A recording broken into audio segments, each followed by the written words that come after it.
everybody, to another wonderful episode of Sip and Chat with Shri and Charlene. And we're here to share with you our wonderful guests.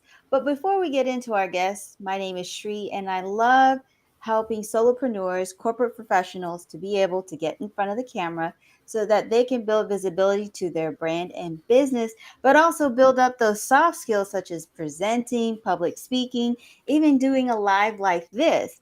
Charlene, go ahead and introduce yourself and my friend Shadow, who's running in the background. Yeah, he's trying to join me right now. I was trying to stay quiet so he can sleep. But hello, everyone. My name is Charlene Brown, the brand misfit, and I transform DIY sites into digital marketing.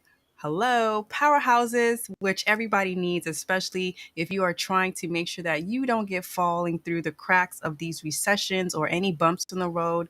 I help you manage making your website a pivotal piece in your marketing. Ooh, so what do you have in your cup today, Charlene? Today I have my blood orange margarita. I'm still trying to get the summer going and the flow and enjoying life. So that's what I'm doing right now. I have this Grand Moscato, but sad story, I'm having a difficult time opening, but it is a sweet white wine. I saw the bottle and I was like, ooh, we got to give this a shot. Let's see how it tastes. But we would love to know, for all of you who are joining us, what's in your cup. Please share with us. And water is an option that you can share, or even Kool-Aid, or even milk with the hint of chocolate. So Or our tea. guest today. Our guest today is better known as the unsales guy, and he loves diving into sales strategies and toxic sales behaviors. And on any of you who are on here who are struggling with sales, you definitely want to tune in, ask your questions, take notes. If you're catching the replay, drop your questions in the chat. So I would love to bring on our guests. We have Red Storm, who's going to be sharing his journey with us. And we would love to Yo. know what's in your cup. So this is Founder's Breakfast Stout. It's a combination of stout, dark chocolate, and coffee. All the things a growing boy needs. So And I, that's I even waited for to pour it so you guys could all make fun of me on the pour if I mess this up too. the fact it They has got it. coffee. I'm like intrigued by this. Have you ever had this Oh, before, it Charlene? tastes like No, but I like how you poured, my friend. I like how you poured. it tastes like the hug I never got as a child. It is Oh, Oh my magical. gosh. I've never heard of that. I love No, it. yeah. Have to act up a little bit. I mean, it's nighttime. We don't have to behave Touche. anymore. Now, I We don't. remember having stout, just a touch of it, Mm. on Christmas. When my mom would give me just a little bit, mix it with milk, and then that would put me to bed. Oh, But that used to be my winter drink. yeah. I See, that's couldn't what do like. that with Savina. I would put a little brandy in her milk. She was wired and dancing to the music. It was a whole different vibe. See, so you're raising a woo girl. Like she's that full go woo. My daughter is 2. I haven't. My wife hasn't let me start slipping her liquor yet, but I. It's very, very close. I say holidays. That's a great way to introduce it. Holidays. That's yes. That might be the way. Like I've given my dog a Guinness before. Like me Oh and my my dog gosh. have had a Guinness before, but I Well, haven't done it with my daughter yet. and I don't want anybody to think, but it's not, in other countries they give their child a glass of Mhm. wine or a little bit of alcohol. It's not too much. Same thing with my daughter. She's had it throughout, and now that she's in college, it's not a big deal for her. She doesn't care. And so she Right. was telling me that in college there are kids who, when you go to the hospital, the school calls your parents. And she had Mhm. many friends that they've had the school call their parents. She's like, you should be glad that I didn't have, the school didn't call you. I'm like, I'm glad I didn't raise you to be a fool. So we're okay. Well, it's like in college, particularly, I always saw it as like a slingshot effect. Like it's the parents who keep holding and holding and holding, and then they get that little bit of freedom, and whoosh, there they go. Yes. Yep. Exactly. Like for Exactly. me, I had a misspent youth, I will admit that. But it kept me from acting up in college when I could do the most damage. which is a I think smart college thing. is a great time to explore, but responsibly. That's Hmm. the you find that you don't really always have to balance. And if you have a group No. of friends and none of you have a balance, then it's easy to just get carried away. Definitely. Yes. 100% I agree. So I would love to know, Red, at what point in your journey did you realize you wanted to get more into sales and like get even deeper into sales? Well, wait, So, first introduce what you do and who you really are to the okay. audience. Yes. So I'm obviously Red Stafstorm. I have founded a company called Broken Salespeople, YouTube, LinkedIn, et cetera, et cetera. It's really about all the toxic problems within sales, all the issues that we have that have persisted for years and years, and trying to fix those in a way that not only helps the salesperson, but helps the company, helps the customer, really has this holistic view of fixing things in a way that's actually science based and not just some charismatic guy repeating things that were written in the 1930s, but actually things that were well researched, um, put to the test, have some scientific backing to them, and don't burn out salespeople every 18 months. Mm. Yes. Because that's right now the average tenure of a sales development rep. The Every 18 months on average, an SDR leaves their job. So if you hire somebody, they are gone within a year and a half, and it costs 150 to 200% salary to hire a person. So it costs you 3 years to get a year and a half. Wow.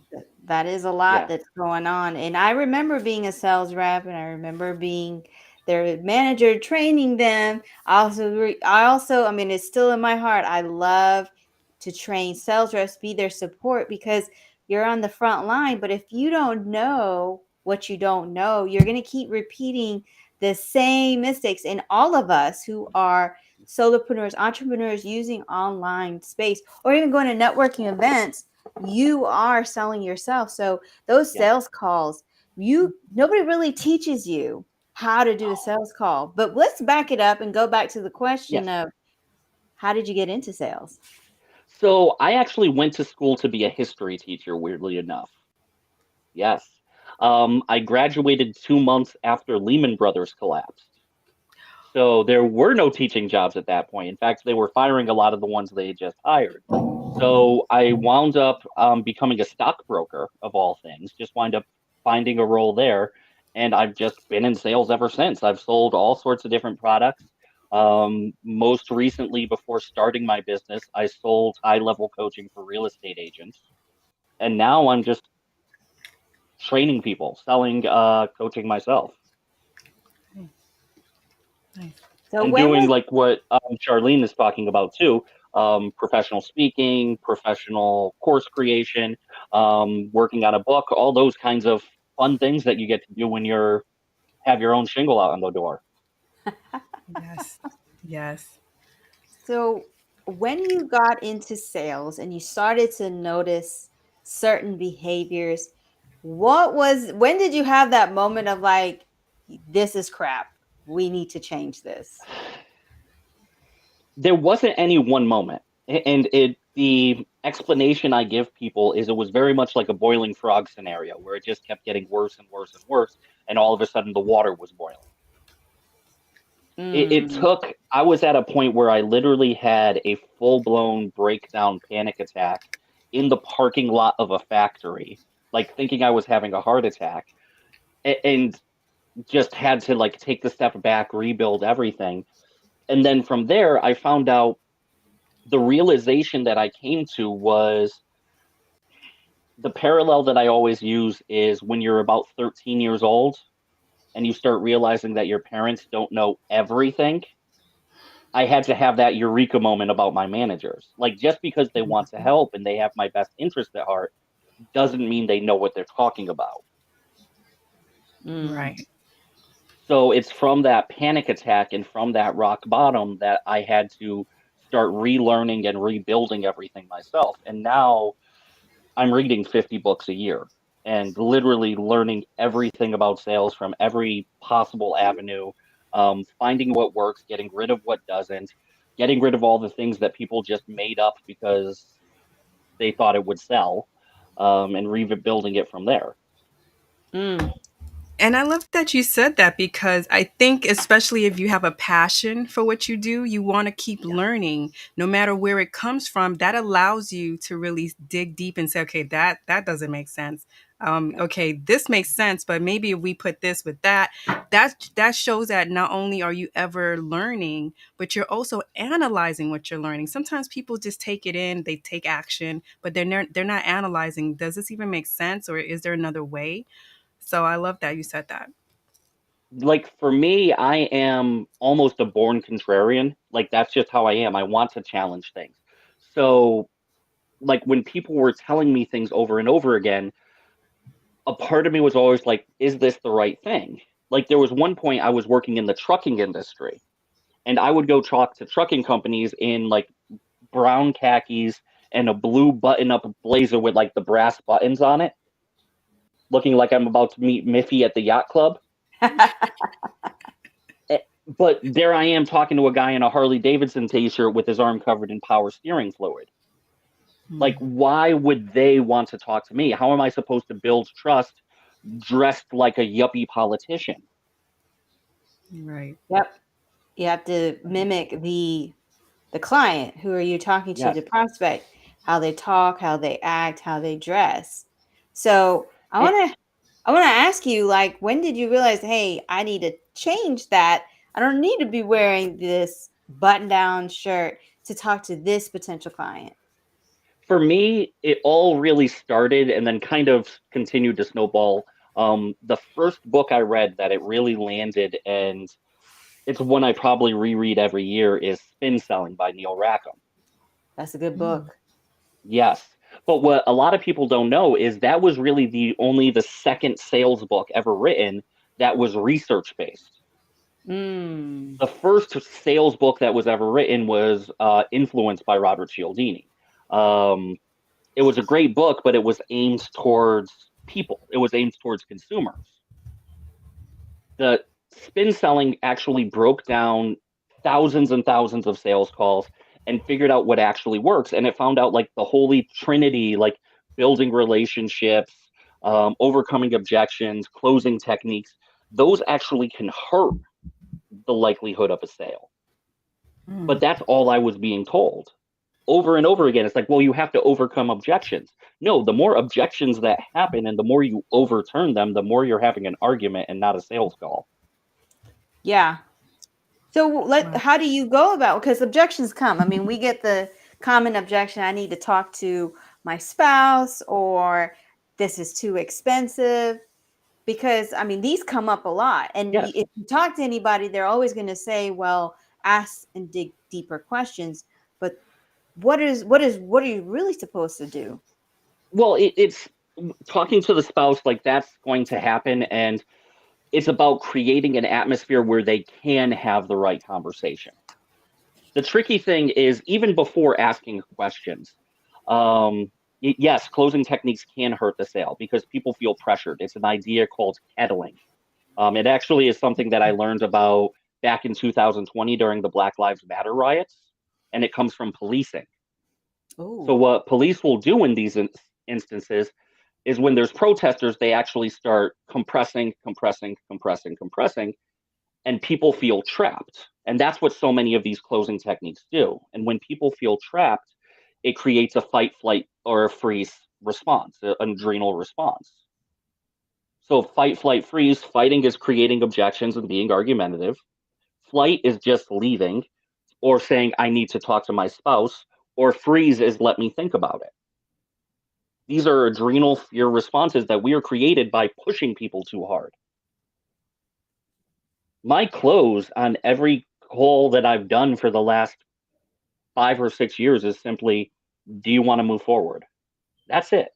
You have the wiggle room to say no. You have to say, and if they say no, you can ask why. But I don't have to bully somebody into it. I don't have to make them feel trapped and feel fearful in order to move forward. No, and when we talk about those closing techniques, I kind of want to talk about what does that look like, because we may not know that we're doing that, right? Because I could Yes. be on a sales call thinking that I am giving them the comfort level. Hey, but I'm getting them, is it that yes momentum, getting them to say yes before, and then when you go for the sale and you tell them this course is going to cost you $2,500. That's part of it. It's people start noticing the walls close in when you have that script that keeps asking for yes, yes, yes, yes, yes. That's the old Dale Carnegie idea of get them comfortable saying yes.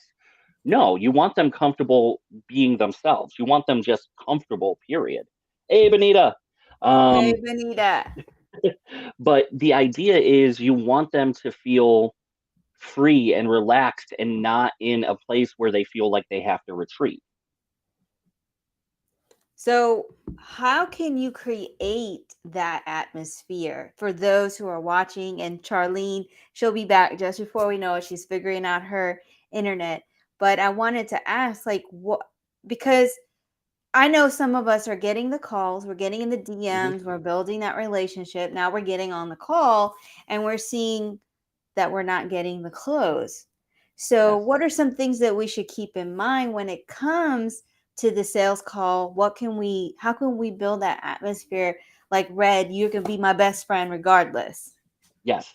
So the first thing is we talk about building relationships and building trust, but those are almost answers that are asking for deeper questions, if that makes sense. So say you need to build a better relationship. Okay, how? You need to build trust. Okay, how? You kind of need to take that step back and understand what trust is. My favorite definition of trust was, I think it was Sean Covey who came out with this, or Stephen Covey who came out with it. It's character plus competency. So you could have all the character in the world, you could be the best person, but if it's not your skill set, I don't want you doing this. So I love my brother-in-law. He is one of my favorite people in the world, but that doesn't mean I want him watching my daughter because he's just not a kids person. He doesn't know how to deal with a 2-year-old. So he has the character, he doesn't have the competency. Likewise, I could find a there are tons of people who could hire au pairs from other countries with tons of childcare experience, but instead they hire the 16-year-old girl down the street because they feel like the values align. Right. So when you're in this sales, it's about building and showing that you're competent, that you know what you're doing, that you can educate your client, and it's about building that character and showing that you don't need the sale, that you don't need to bully them into something. Mm. I, But that's why I love my that I have the education backgrounds that I do, because the more you come in the way you do, like I see you guys doing it all the time, coming in from a place of education, it is one of the most valuable tools to get people on board with you very, very early. Because even if they leave the call not buying anything, they still feel like they got something of value. so how do you go about with a call? Let's say you have a call. I've heard So, different techniques. You can do two calls. The first call is just rapport. mm, And then the next, you get them on another call and then you do the sale. I don't. I've started fighting against the idea of pure rapport building. And it's kind of sacrilegious in a sales sense. But the reason is, this comes from Gap Selling by Keenan, if you've ever read that book. No, I haven't. So if you draw like a four square, up in the top right corner is somebody you really like and somebody who is really good at their job. So high character, high competency. In the bottom left corner, you have low character, low competency. Nobody wants to work with them. But what's interesting is what happens on the wings. You can like the person, but not work with them. My brother-in-law, who I mentioned, he's one of my favorite people in the world. I don't buy paint from him because he doesn't make the job easy because he lives in Maryland. Meanwhile, I do buy things from Amazon, even though I hate Amazon, Mm. because they have the competency, because they have the Um, they've proven the capability over and over again. So even though I don't like Amazon, I don't like Walmart, I don't like Target, we still buy from them. So to say you only buy from people you like is a distinct falsehood in our society today. Mm. So your job isn't to build rapport. You don't need to like the same teams. Your job is to build competency and make people feel like you know what you're doing and that you're an expert in what you do without being preachy and over the top. I like that you said that because it's about, we know that you're getting on the call and you've Mhm. built some rapport in the DMs because obviously if you Yes. didn't like the person, you wouldn't really get No. in the call. And I've learned the hard way, even if somebody's asking directly, I want to work with you, ask a few questions so that Yes. even if, because you don't know if you're really the right The, fit. Because the, they the could be sales like, I want to work with you. No, I want to do XYZ. Okay. there's a point where when you look at sales, like the easiest sale that you get winds up being a headache, and the hardest sale you get that you have to argue for and you have to close on, those are the ones that you like the least. Like the people Mm. you have to wrestle to the ground to become clients are almost always going to be nightmare clients. But if you take the idea of spin selling, because I'm going to bring Yes, that up, a larger the deal is, the longer it takes sometimes because yes, there's more involved. yes, So, in the same respect, maybe this particular deal is a large amount for that person, and it just yes. takes longer. So, we don't want you to think like it just pertains. No, it depends on what that deal size looks like. Well, and the average enterprise deal right now has 6.8 stakeholders. So you're not just convincing one person, you have to convince an average of about 7 people on every single enterprise deal that you do nowadays. That's so if you're expecting to build rapport and get along with every one of them, it's probably not going to happen because the biggest objection that people have now is they want everybody in their team to agree on the same solution. It's not going to be And possible. no, like I'm not going to be able to be the same person for the tech sales, like the CIO, for the chief financial officer. Like if you just think of a C-suite and the different personalities that are involved, how are you supposed to tiptoe and be everybody's favorite? Right. You're not. You're not going to be able to be No. everybody's favorite. And I want to even take that to just solopreneurs, us who are watching right now and who are not trying, are building their business. Not everybody's going to like you.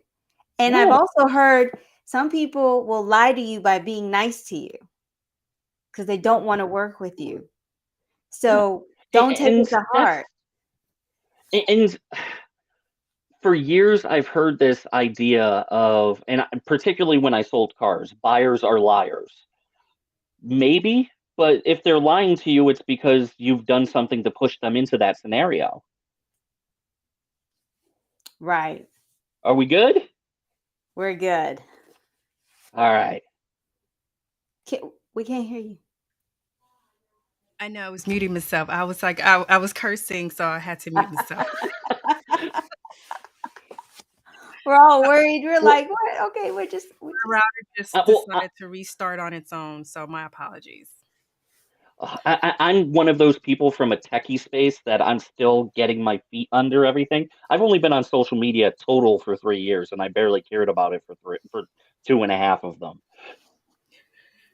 And here you Like I are. had to be dragged kicking and screaming here. I looked at Facebook and all of these things like a homework assignment, and still made cold calls like an absolute idiot. Like this is the greatest gold mine there is right now in terms of social selling.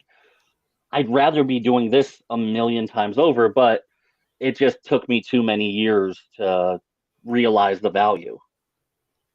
Ooh, and I like that you brought that point up. Mhm. Realize the value because many times we can be putting out content, we can be sharing, but if someone doesn't see the value that you bring, it does not matter if it's free or $1 million, they're not going to invest. But if they see the value, they're never going to worry about the price. And that's another term that I kind of fight against in a little bit of a way, is in terms of value is one of those answers that demands more questions. So you need to add value to clients. All right, how? The way you give your people value is by answering the questions that you know they have. That's the simplest way to do it. Don't overcomplicate it, but just saying value and leaving it at that, which too many people do nowadays, we've got to adjust it. So take that value and actually figure out, okay, what problems are being created? What problems do they already have? What problems does my product create? It doesn't matter how good your product is, it probably creates some kind of problem too, whether it's payment, whether it's implementation, whether it's anything. Like, how do you solve more and more problems and take that off their plates? That's what value is. Yes, Mm. yes. And I think a lot of people they like the catchphrases because using value was a catchphrase and it was popular starting 2021 because not even Yeah. 2020 people were really doing that. People were using it as a way to help you make sales. Oh, you got to provide Yes. value. You got to provide value. But how? Why? What do The, I the, do? there are always What certain is phrases that value? you can, yeah, you could say things in almost any business meeting, like, well, we need to make sure we're adding value to the customer. You can say that at any time in a business meeting you want. We need to make sure we're improving the client relationship. We need to make sure we're synergizing the right way. These are all like business buzzwords that have gotten so overused that they almost lack any meaning. Yeah, I exactly. would get lost in a meeting. There was somebody I worked with, and she Hmm. used that we need to have build synergies, and this is going to um, strengthen the pipeline. And I'm just like, dude, these people are not using the tools that we have. They don't want No. it. We're getting somebody who's never done sales to update their CRM when really they should be updating their CRM. And this is the voice of reason talking to them, and I was the one who was shut down because Well, they'd and rather pay. even worse, like I'm going to even take it a step back. That's even worse. Most companies don't know what their CRM is supposed to be used for. Their CRMs are not being used as sales tools, they're being used as audit tools to hold people and Yes. say, make sure they made their phone calls. Yeah. There's Fun. not something that you're actually using to increase sales. It's just something that you can beat your sales force with a ruler like an old school nun. Yes. All right, Benita, who do you want to collaborate? There's three amazing souls here. Please I'm thinking specify. red because I'm, she's I'm very not. much I'm into not the thinking red. market. I think she's thinking You about think us, Charlene. Well, Charlene, she's all thinking three. No, about I get it. I get it. us. I get it. But red is the spotlight tonight. I'm thinking Yeah, because what Benita does in her amazing book club. I don't know. It yeah. could be multiples. She, You're right. It could be multiples. yeah. But I do. We do But have a like question I from want to Charlene. make sure too that like you guys get. I love what you guys are doing in terms of helping like small business people with fixing their websites. The ability to get people to start using video. Video is one of the most powerful tools, and so few people are using it. It makes no sense in the world to me. Like Mm. m- my favorite thing for video right now is rather than send that big like diatribe email that takes you a half hour to edit and you worry about the tone and you run it by three people before you click send a 3 minute video, be done with it. You don't have to worry about it being taken the wrong way because you're able to use the right tone and inflection. Just send a 3 minute video, be done with it. or yep. or a 30-second one or 15. I do that, and I'm like, Whatever it takes, have a but style, and we just send it. It does well. People respond. We do have a question but from Therese, yes. and then we'll get to your comment. She says, "Answer the questions that you know they have. I've heard that before, but it seems louder and clearer tonight. Is my offer solving or creating a problem? Again, I'm Both. listening." Both. It really is. Any product that's worth selling is solving a problem, but there is going to be some kind of problem that is also created. It could be in terms of they just need to pay for it. That could be a problem. And then you have somebody like Charlene make sure the e-commerce side of the site is as clean as possible to make sure there's no headache. Right. Like whatever you're doing, whatever makes their job difficult. Again, you sell them a CRM.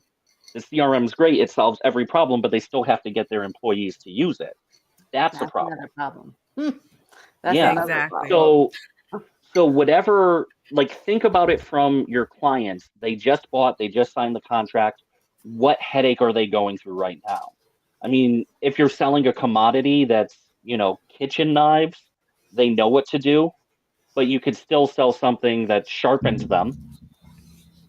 The add-ons. I Ooh. see that Yes. all the time. But it doesn't even have to be an add-on. Like it could just, again, that 2 o'clock infomercial will call in the next 10 minutes you also get. Just give it to them. Hmm.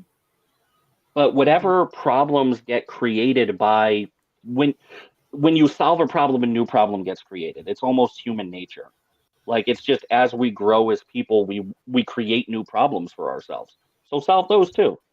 Mm. I like that because there's the idea of, okay, you've paid to do a call. What is something else that you can do? Do an audit. Charlene has audits, but that could be an add-on for her to Hmm. funnel in. I know she's got Hmm. something in the works. There's a workshop with Mr. Vulnerability that she has, and maybe there's some add-ons that she's going to have on that. Red, you Yeah. have your coaching, and then there's your add-ons. Yeah. I have my video challenge, and there's some add-ons. There's also there's different things.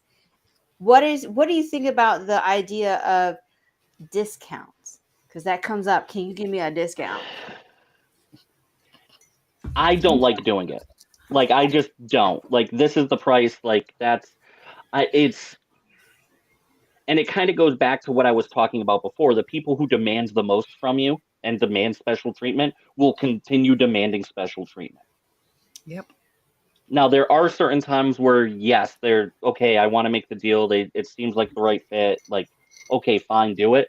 But I avoid them at all possible costs because It feels they're not going to value it at that point and they're going to become headaches. right. It's almost like you're feeding the bottom feeders with that Yeah. mentality of always discounting, always looking for a deal. And it's not the point of deals aren't good. Where everybody likes deals in some Yeah. capacity. It's when that's all you're going to do. Like you're never going to make a move. Some people, they don't buy anything unless it's No. a Christmas sale or a fire sale or something else. So then at that point, are they really valuing what they're getting, or are they just hoarding just to have it and just to say they got it? So you have A- to also put yourself in a better position. And again, I'm not saying that nobody can like, but I just see that creating resentment. I see it like there's also a different point of view for me because I'm a sales coach. Part of like what I'm teaching people to do is negotiate. If I discount my rate by 20%, why would you ever want to learn negotiating from me? Wow. Like, what's the point at that point? Right. Well, what thought of this? Like, what do you think of this? Instead of giving a discount, saying, okay, let me focus on this part of the program, and your budget is now, let's say you have a 12-week program, Yeah. and you have each month is focuses on something different. So you just say, well, I see that you're going to be, let's focus on this part of the program, and it's going to cost you X amount. Well, And that's then, one of the things I'm a big fan of from Challenger sale. Challenger takes a lot of time in terms of teach Taylor take control and not take control in the used car sales, be a bully kind of way. Just hold your line. But the tailoring part is really great too because you're not really discounting your prices if you change the package or change the product. Yes, Like and I like the that's packaging. I mhm. like the yeah. packaging So, momentum. Yeah. so if I'm switching it from, you know what, like my normal coaching is this, and I provide this, this, and this, X, Y, and Z, and I'm only going to give you X and Y, then I'm not really discounting. I'm just changing the package. I'm just selling a undisclosed second product.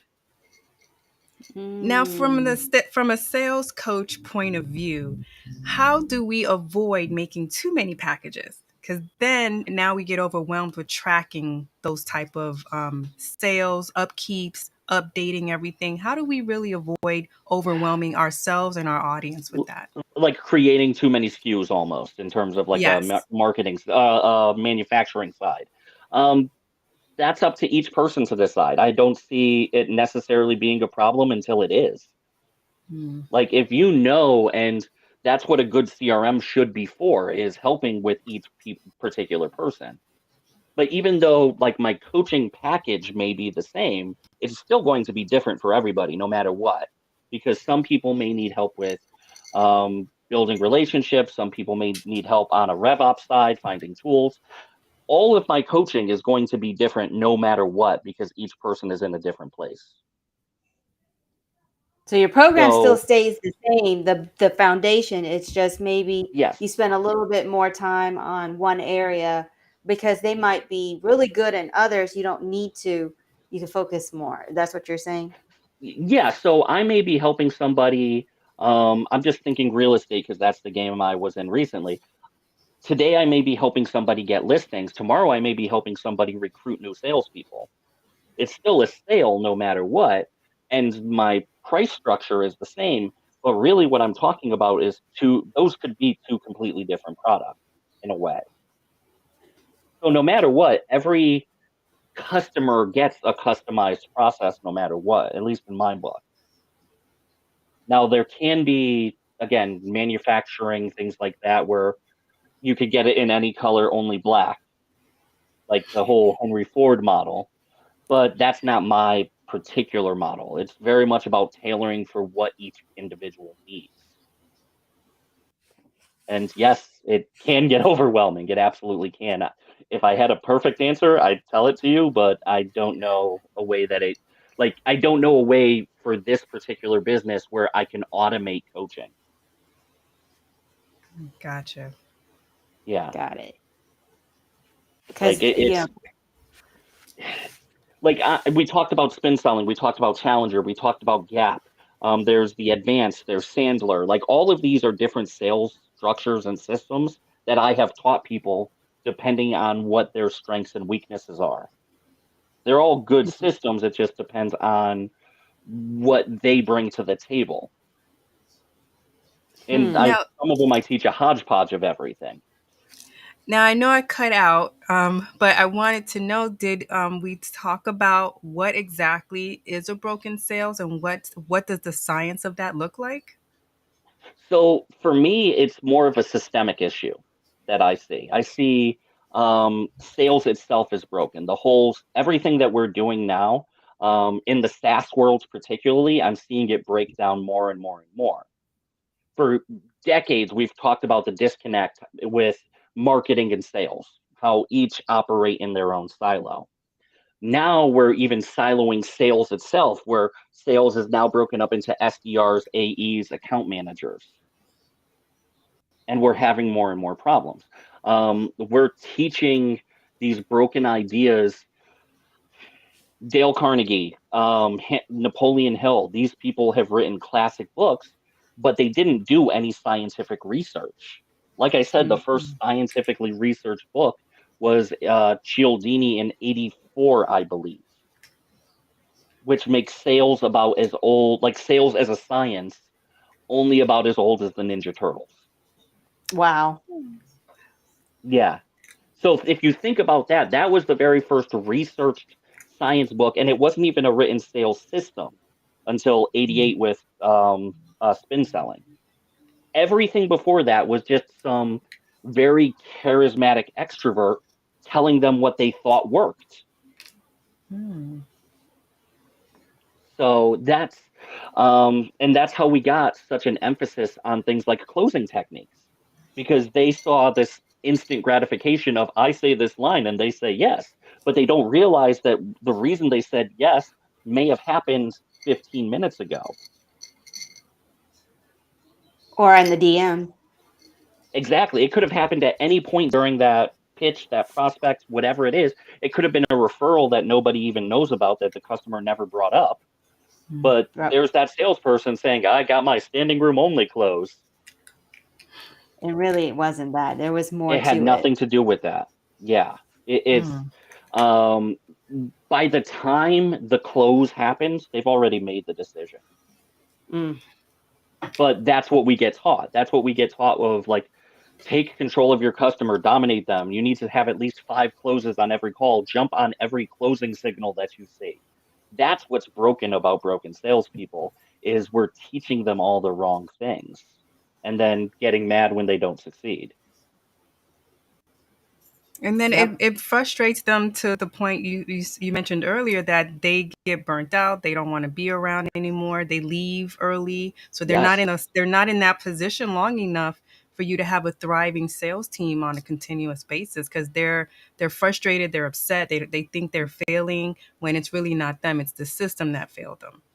exactly. And it's the statistic I heard, and I've been trying to find it again. I heard it from Marcus Kauke originally from his the Inquisitor podcast. 83% of all sales managers consider themselves to be a great sales coach, but only 17% of all salespeople remember being coached in the last 30 days. Yeah. Wow. And the reason is because we load up our frontline managers with so many things that all they're able to do is just come in. How many phone calls did you make last week?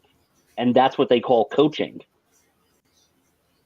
Mm. And it's not good. It's but again, and the people who go first, the people who are shipped out first, are the people at the bottom, the people who are customer facing. It's not the managers, it's not the executives who put these antiquated structures in place. It's the people who are just trying to make a living. Mm. So bad coaches Right. keep their jobs, and you know, and we just have more and more churn in SDRs and AE land. Yeah. Really well said. Well, Red, I want to make sure that anybody who's watching the live right now or catching a replay, how do we connect with you? Finding me on LinkedIn is the easiest. Red Stafstorm. Brokensalespeople.com. You could find me there. YouTube.com/broken salespeople. I try to own all of those, but most of it is, if you put broken salespeople in, you'll probably find my giant orange ass somewhere. Like, that's just going to happen.